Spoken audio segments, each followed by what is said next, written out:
Hi friends, இன்றைக்கி எப்படி நம்ம சிக்கன் குருமாவை சிம்பிளாக செய்கிறதுன்னு பார்க்கலாம். ப்ளஸ் இட்லியும் நம்ம இன்றைக்கி செய்ய போகிறோம் நைட்டு டின்னருக்காக. இப்போ கடாயில் பார்த்திங்கன்னா எண்ணெய் ஊற்றிக்கிட்டு இருக்கேன்.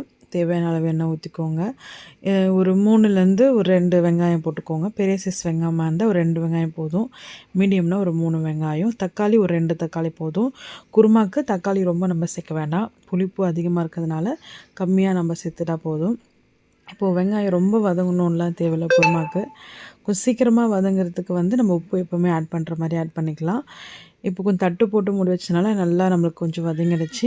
இந்த டைமில் நம்ம தக்காளியை நம்ம சேர்த்துக்கலாம்.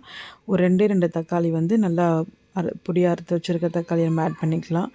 அதுக்கப்புறம் இஞ்சி பூண்டு ஒரு 1.5 ஸ்பூனுக்கு இஞ்சி பூண்டு போட்டுக்கலாம். அதுக்கப்புறம் பார்த்திங்கன்னா நம்ம சிக்கன் மஞ்சத்தூள் போட்டு கழுவி வச்சுருந்த சிக்கனை நம்ம ஆட் பண்ணிக்கலாம்.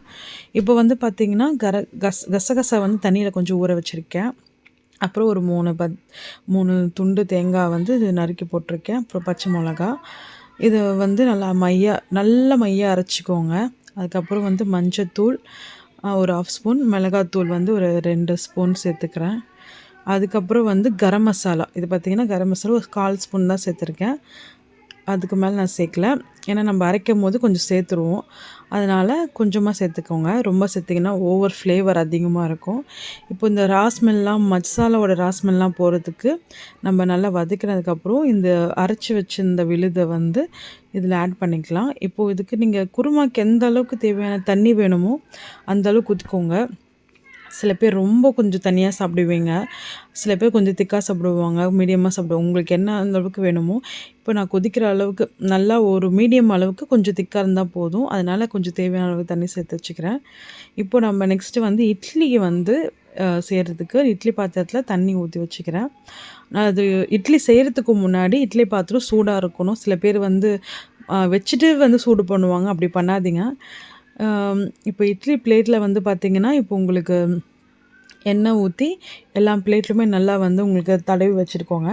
இப்போ இந்த மாதிரி தடவி வச்சிட்டிங்கன்னா இட்லி உங்களுக்கு ஒட்டாமல் வரும்.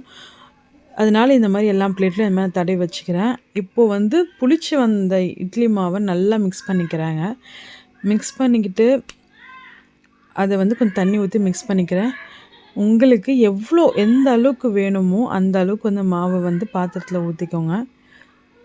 ஊற்றிக்கிட்டு இப்போ பார்த்திங்கன்னா நீங்கள் இது எல்லாமே எல்லா பிளேட்லேயும் ஊற்றிட்டு நான் இட்லி பாத்திரத்தில் ஓகே இட்லி தண்ணி கொதிச்சிடுச்சு. இப்போ பார்த்திங்கன்னா நான் இப்போ எல்லாமே இட்லி பாத்திரத்தில் அரேஞ்ச் பண்ணிடுறேன்.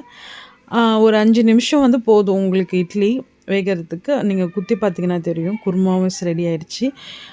குருமாவும் ரொம்ப கொதிக்கக்கூடாது, ஃப்ளேவர் போயிடும். இட்லி வெந்துருச்சு. நம்ம லைட்டாக கத்தியில் வச்சு நடுவில் குத்தி பார்த்தோன்னா தெரியும். ஆறுனதுக்கப்புறம் எடுத்திங்கன்னா ஒட்டாமல் வரும். நான் இப்போ கொஞ்சம் எடுக்கிறதுனால எடுத்துட்டேன். அதுவே கொஞ்சம் ஒட்டாமல் தான் வந்தது. பார்த்திங்கன்னா எப்படி சாஃப்டாக இருக்குது பார்த்திங்கன்னா. Chicken kurma idli ready. சாப்பிட்டு பார்த்துட்டு நீங்களும் எனக்கு சொல்லி எப்படி இருக்குன்னு டேஸ்ட் பாருங்கள். ஓகே, பாய்.